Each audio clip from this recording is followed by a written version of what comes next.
um espelho de uma sociedade.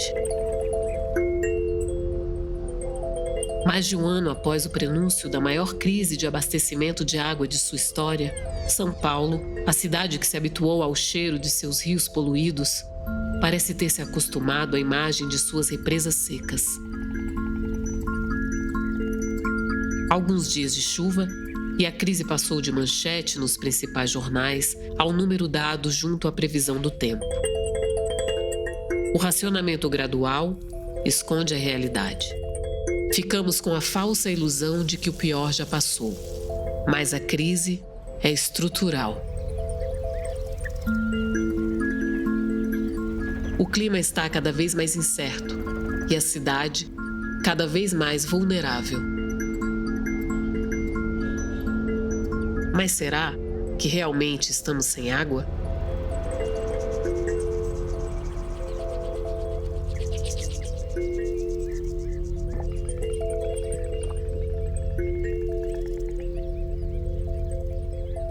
Localizada na região de nascentes do rio Tietê, também denominada Bacia do Alto Tietê, São Paulo cresceu de maneira devastadora e não planejada, jogando o esgoto gerado nos rios e córregos que cortam a cidade e buscando novas fontes de água limpa cada vez mais distantes. O que aconteceu foi que a cidade cresceu muito rápido e, à medida que ela foi crescendo, a estratégia de abastecimento dessa grande metrópole, que então se formava, foi de usar os mananciais que estavam um pouco mais distantes para abastecer esse núcleo urbano. Só que a cidade foi crescendo e foi avançando sobre os mananciais, e sem se preocupar com esgoto. Então, pegando água limpa de um lado e a água que estava sendo produzida, mas usada, estava sendo direcionada para os rios locais, e isso fez com que, apesar de toda a disponibilidade de água local, não pode usar água daqui. Tem que ficar correndo atrás de fontes cada vez mais distantes. A ONU classifica que uma região sofre de escassez de água quando sua bacia tem, por ano, menos de 1.500 metros cúbicos por habitante. São Paulo tem uma disponibilidade hídrica de 250 metros cúbicos por habitante ano. De toda a água que São Paulo consome, apenas 51% vem de dentro de sua própria bacia hidrográfica. Quase metade vem de um único sistema de abastecimento localizado em outra bacia, a Bacia do Piracicaba, Capivari e Jundiaí, onde se encontra o Sistema Cantareira. O Sistema Cantareira consiste no represamento dos rios Jaguari, Jacareí, Atibainha e Cachoeira, formadores do rio Piracicaba. Em seu funcionamento normal, 33 mil litros por segundo são bombeados para São Paulo e apenas 6 mil litros são liberados para os rios que abastecem importantes cidades do interior do estado de São Paulo. Nós temos um impacto muito grande desde a criação do Sistema Cantareira na década de 70, né? Houve uma diminuição do volume de água que a gente recebe aqui. Então, na realidade, o que aconteceu? Para que uma região, a Grande São Paulo, tivesse o seu suprimento hídrico, penalizou-se uma outra região. Só que, infelizmente, não penalizou-se uma região qualquer. Porque, ao mesmo tempo que a Secretaria de Recursos Hídricos decidiu que o Cantareira iria suprir 60% do abastecimento da Grande São Paulo e iria liberar uma vazão mínima para o interior, a Secretaria de Planejamento desviou o vetor de desenvolvimento da Grande São Paulo para as bacias PCJ. Você subtrai praticamente 100% da água de uma região e desvia todo o desenvolvimento industrial, agrícola e tecnológico para essa região. Quer dizer, você já fadou essa região à criticidade, à escassez. Então, numa situação de desabastecimento, a primeira coisa que se faz é que a gente corta a outorga das indústrias e da irrigação, ou seja, o impacto econômico é muito grande. Desde 2014, os agricultores do município de Itatiba, localizado na Bacia do Piracicaba, vêm recebendo notificações restringindo a retirada de água para irrigação. Estamos aqui no município de Itatiba, aqui é o bairro do Morro Azul, né? E esse ano foi um ano muito duro para a gente por pela falta de chuva mesmo, né? Final de julho, começo de agosto já começou a acender a luz vermelha aí, já precisamos ir diminuindo e em agosto precisamos parar com ela. Já não teve mais condição de irrigar. Se continuar as autuações aí, a gente não tem muita expectativa de continuar, não. No meio rural, a gente tem certas decisões que a gente não toma assim agora e é para semana que vem. Alguns projetos a gente leva 4, 5 anos para realizar. Agora, se a água é um fator limitante, você para no meio do caminho. Então, quer dizer, você investe e não tem retorno. E às vezes a pessoa tem um equipamento financiado, tem um trator financiado, e, né, pega custeio para safra, tudo isso daí a pessoa já não faz mais. Começa a crise aqui, mas só que vai afetando um monte de setor, né? A Sabesp tem apresentado uma série de obras emergenciais com o objetivo de amenizar a crise na Grande São Paulo. Uma delas é a transposição de água da represa Jaguari, na bacia hidrográfica do Paraíba do Sul, para a represa do Atibainha, no sistema Cantareira. A represa do Jaguari é uma das 4 represas que reservam água para as cidades do Vale do Paraíba do Sul e para a cidade do Rio de Janeiro, via uma transposição para o rio Guandu, principal fonte de abastecimento da capital fluminense. Apesar da ANA, a Agência Nacional de Águas, ter colocado uma posição provisória que essa obra garantiria ou não afetaria a segurança hídrica do sistema como um todo, ela gera preocupação para toda a região nossa. De um lado, dos municípios literalmente colocados nas represas. Tem questão do turismo, abastecimento, tem bomba que pode ficar fora da água, de captação.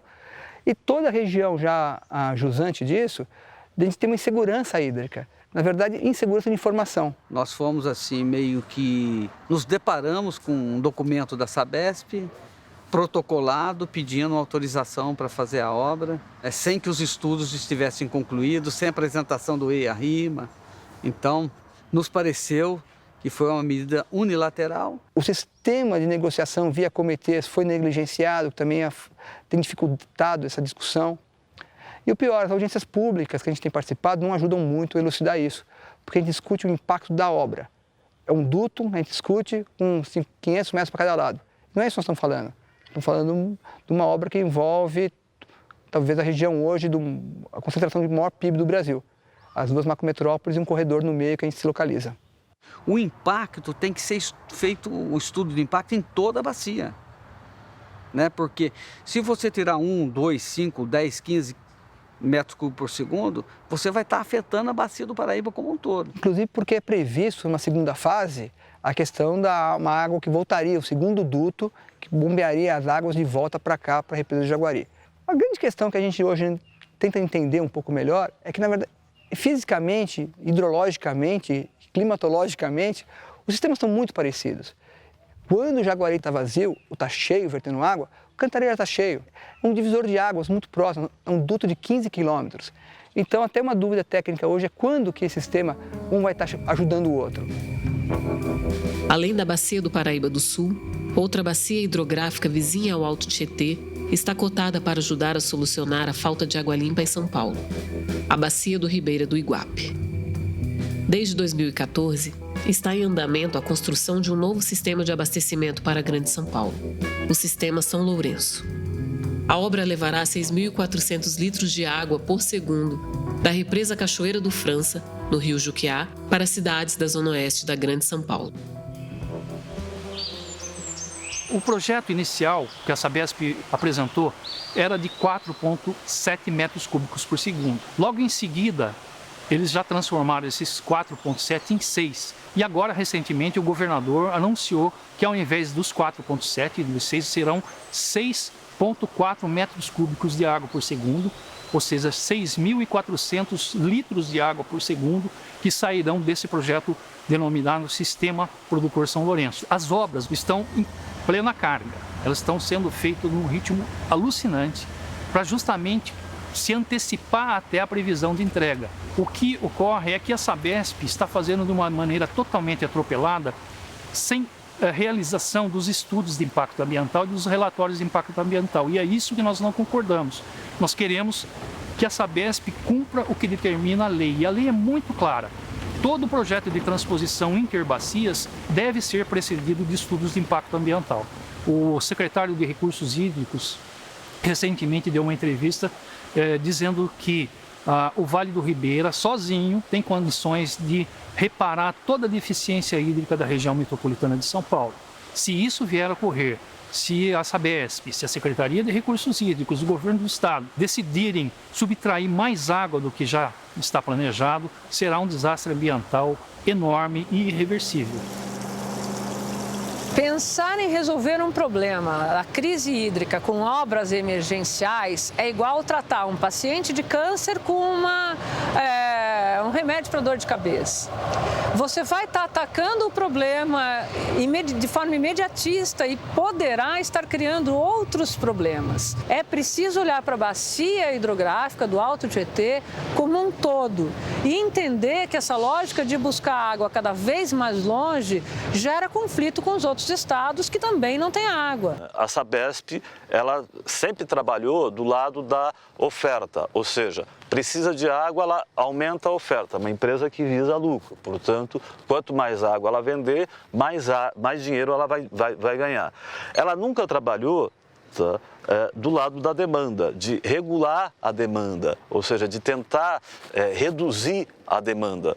E isso criou na região metropolitana de São Paulo, aqui, enfim, entre os paulistas, a falsa ilusão de que nós temos uma abundância de água, que não é verdade. Nós temos uma escassez gigantesca de água, até porque as maiores fontes de água de São Paulo estão poluídas, como o rio Tietê, que é a grande fonte de água de São Paulo, que está absolutamente poluído. A Grande São Paulo consome normalmente 69 mil litros de água por segundo da Sabesp e mais 10 mil litros de águas subterrâneas. De toda a água que consumimos, cerca de 80% vira esgoto. São mais de 63 mil litros de esgoto gerados por segundo. As estações de tratamento existentes têm a capacidade para tratar apenas 18 mil litros de água por segundo. Ou seja, a cada segundo que passa, estamos jogando 45 mil litros de esgoto nos rios e córregos de São Paulo. Se trouxermos mais 10 mil litros de outras bacias, teremos, por segundo, mais 8 mil litros de esgoto nos rios da cidade. Esse é o paradigma de hoje, trazer água, tá? E gerar esgoto que não é tratado. Existem poucas estações de tratamento e o esgoto de vários trechos da cidade, ele só é coletado, ele não é tratado. E ele não é levado para tratamento porque ele está realmente muito longe. E para chegar lá nas estações que existem, você precisa de uma série de estações elevatórias que bombeiam dessa microbacia em que você vive para outro ponto, e de lá bombeia para outro, de lá bombeia para outro, tantas vezes quanto for necessário até que se chegue até a tua estação de tratamento de esgoto. Foram construídas 5 grandes estações.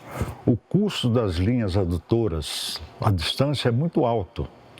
Então, se a gente tivesse feito mais estações descentralizadas, a gente teria um custo menor. Só que o que acontece é que a lógica do sistema centralizado é de realmente concentrar o maior volume de recurso para aquele ponto em especial. E aí as estações de tratamento, como tem que lidar com volumes muito grandes de esgoto, elas acabam sendo muito caras, muito grandes e pouco efetivas.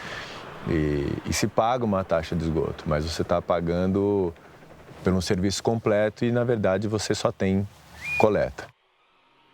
Você pega, por exemplo, o rio Tietê ou Paraíba do Sul, o que acontece? A cidade de cima pega água, trata e joga o esgoto, a cidade de baixo pega, trata ou não trata e joga no rio. Então, isso é uma sequência. O nosso órgão de saúde pública, a CETESB, simplesmente ignora isso, tá? Faz de conta que não existe. Tá? Esse é o reuso potável indireto não planejado, inconsciente. Uma das propostas da Sabesp é trazer mais 1 metro cúbico por segundo do Abílio pelo braço do Taquacetuba para o Guarapiranga. E o pessoal fala, bom, nós vamos tomar esgoto? Na realidade, estão tomando há 10 anos. Porque existe uma reversão da Abílio para o Guarapiranga de 4 metros cúbicos por segundo. Começou com 2 e eles passaram para 4. Quer dizer, o reuso aqui não é só não planejado, é inconsciente. Eles falam, nós não estamos fazendo reuso, mas está fazendo reuso. E sem a tecnologia necessária para preservar a saúde pública de contaminação. A represa Billings foi construída a partir da barragem e reversão do Rio Pinheiros, com o objetivo de gerar energia utilizando o potencial hidroelétrico da Serra do Mar. A poluição, bombeada durante anos do rio para a represa, foi tornando impraticável o uso dessas águas para consumo humano, obrigando a dividi-la em duas partes. O braço do Rio Grande, mais limpo, que fornece água para 1,5 milhão de pessoas no ABC Paulista, e o corpo central poluído, utilizado para a geração de energia. Quer dizer, não é bem crise da água. Nós estamos aqui na Billings, que está cheia.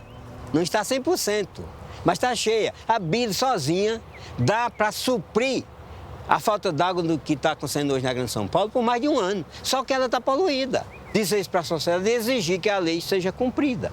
A Constituição do Estado de São Paulo seja cumprida, já que ela veda o lançamento de esgotos urbanos e industriais sem o devido tratamento em qualquer corpo d'água de São Paulo. Isso aqui é um corpo d'água do Estado de São Paulo.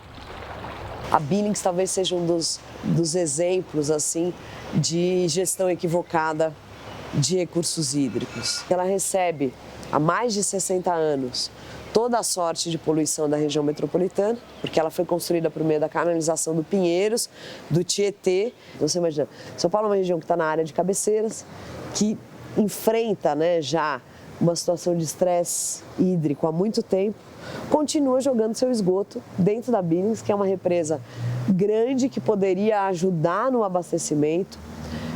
Então, esse é um modelo velho ainda, né? Uma das principais obras emergenciais propostas pela Sabesp é o bombeamento de 4.000 litros de água por segundo do braço do Rio Grande da represa Billings para a represa Taiaçupeba, com o objetivo de evitar um colapso no sistema Alto Tietê. Para tornar essa retirada viável, será necessário bombear água do braço do Rio Pequeno, ligada ao corpo central poluído, para o braço do Rio Grande. A pressa que eles estão, a gente sabe que tem problemas de licenciamento. Isso é fato. Então, eles não estão preocupados. Então, estão correndo contra o tempo ou criar o maior impacto possível para chegar àquela coisa agora que quebrou, deixa. Né? Já fizemos estrago mesmo e vamos continuar. Em vez de sentar, discutir na bacia, discutir com a população, discutir os licenciamentos de fato, perder esse tempo para realmente dialogar o que é preciso fazer na bacia. Se a tubulação está como o pessoal alegando lá, é água por 6 meses que eles vão tirar da bacia, só que o dano é permanente. O dano não dá para ressarcir. É como já diziam as pessoas mais antigas nossas. Palavra dita e porrada dada não se retira. Né? Tende-se a pensar em soluções centralizadas, de grande porte, caríssimas, bem agressivas para a natureza em geral, né, que são as grandes barragens e tudo mais. E eu espero que a ficha caia logo, que não adianta ficar fazendo grandes barragens e transposições se a gente não cuidar da água que está perto da gente. A gente pensa que necessariamente a água vai ter que vir de longe, pelo contrário, quanto mais de perto ela vier, melhor. Então o que a gente tem que mudar é a lógica. E a lógica é começar a encarar a cidade como uma produtora de água. Então você imagina que toda a cidade está consumindo água, então ela também está produzindo uma água de uma certa qualidade. Qual é a solução? É a água de dentro. É tratar o esgoto que nós temos aqui para poder abastecer a cidade.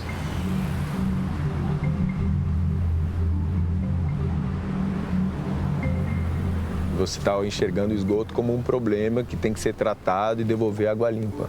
Quando, na verdade, o esgoto é um recurso muito válido que poderia ser aproveitado, seja em termos de produção de biogás, seja em termos de produção de biomassa, de reciclagem de nutrientes, de produção de energia e tendo água limpa no final como um subproduto desse processo. É a necessidade, a importância da gente dar um tilt, de parar de enxergar o esgoto como um problema e enxergar ele de fato como um recurso que está sendo desperdiçado. Se você pegar um sistema de distribuição de água completo, tratamento e rede de distribuição, o custo da rede é 2/3 do sistema.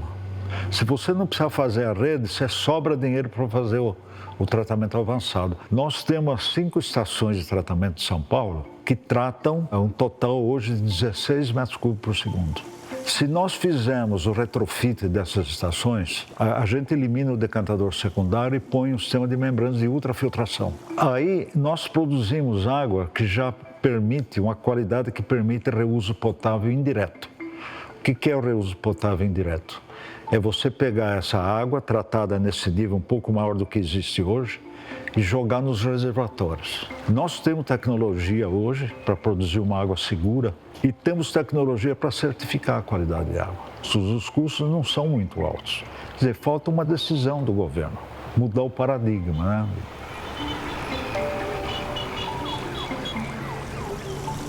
São Paulo tem 39% de vazamento. 39% da água que chega vaza.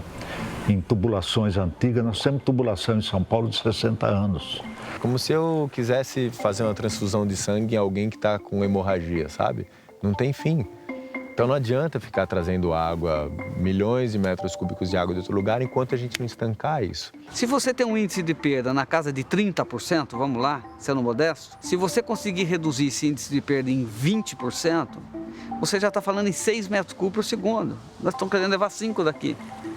Então, se tiver um investimento pesado na redução do índice de perda, na educação da população, para o uso racional da água, né, uma série de medidas, talvez você não precisasse estar levando água de lugar nenhum. E o que nos preocupa é que na conversa hoje com a concessionária, a gente escuta que investimentos previstos em saneamento foram cortados em função das obras de transposição. E aí essa conta não fecha. Ou seja, justamente na hora que eu teria de investir mais em redução de perda, mais em investimento em saneamento, para garantir minha água em qualidade, eu estou drenando recursos para investir em transposição.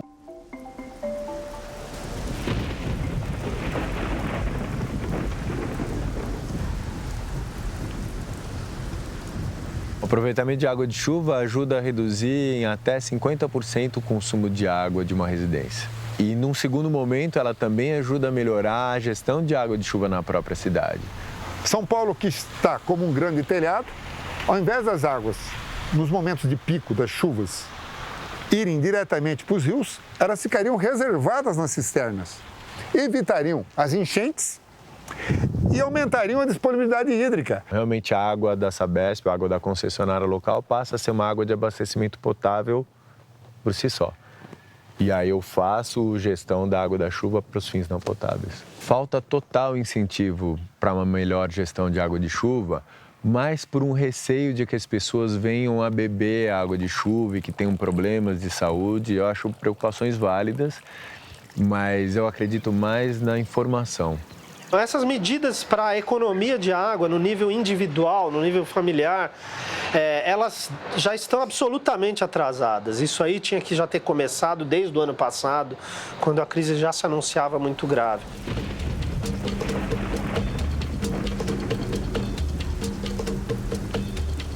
Existem 2 camadas de água subterrânea. O aquífero livre, mais raso, que tem recarga ligada à chuva e é de onde vem a água das nascentes e dos rios. E o aquífero confinado, camadas mais profundas de água e, por isso, mais limpas. Porém, a recarga dessa água profunda é muito mais lenta, podendo levar décadas para se recompor. Quando falamos de poços artesianos, é dessa água que estamos falando. A água subterrânea hoje, ela tem um uso intensivo na cidade, sendo utilizada principalmente pelas indústrias, clubes, shopping centers, escolas e muitos condomínios.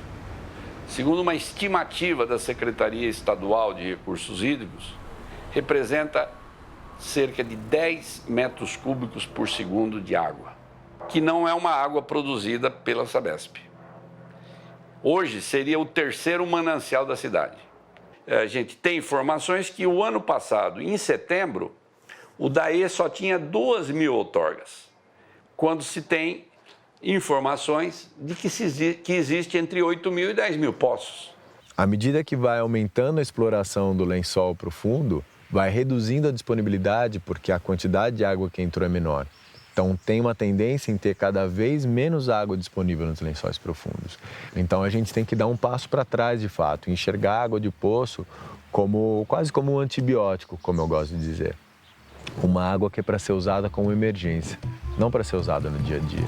É legal lembrar que São Paulo tem mais de 3.000 quilômetros de rios e córregos na cidade. E tem um mundo de nascentes espalhadas na cidade que a gente nem se dá conta no dia a dia. A gente hoje não pode usar essas nascentes, ou uma parte delas, porque elas estão comprometidas, na maior parte das vezes, com o nosso próprio esgoto. Mas se você faz uma melhor gestão, você, de repente, pode passar a usar essa água de uma maneira mais inteligente, mais integrada, de fato, à cidade. Então, existe muita água contaminada no subsolo de São Paulo? Existe, mas não é toda a água. E os lugares contaminados, a gente vai ter que começar a ver como é que a gente vai remediar. E os que não são contaminados, a gente vai precisar mapear e cuidar muito bem, porque a gente vai precisar dessa água. É inquestionável que o clima da Terra está mudando. É inquestionável que os eventos extremos estão se acentuando. E nós precisamos não só assumir que isso está acontecendo, entender mais sobre isso, como também começar a adotar medidas para se adaptar a essa nova realidade, que é uma realidade de risco e incerteza em relação à água, principalmente. A gente hoje dá descarga com água potável. Um dia isso vai ter que mudar. Hoje eu sei que é difícil as pessoas quebrarem todo o encanamento e fazerem um sistema exclusivo para descarga. Mas, se possível, usar balde para jogar na descarga. Porque aquela água que sai quando a gente aperta o botão da descarga é água potável. E é essa água que está acabando. O ideal, o emergencial agora seria, e não paliativo, seria despoluir as águas que nós temos aqui.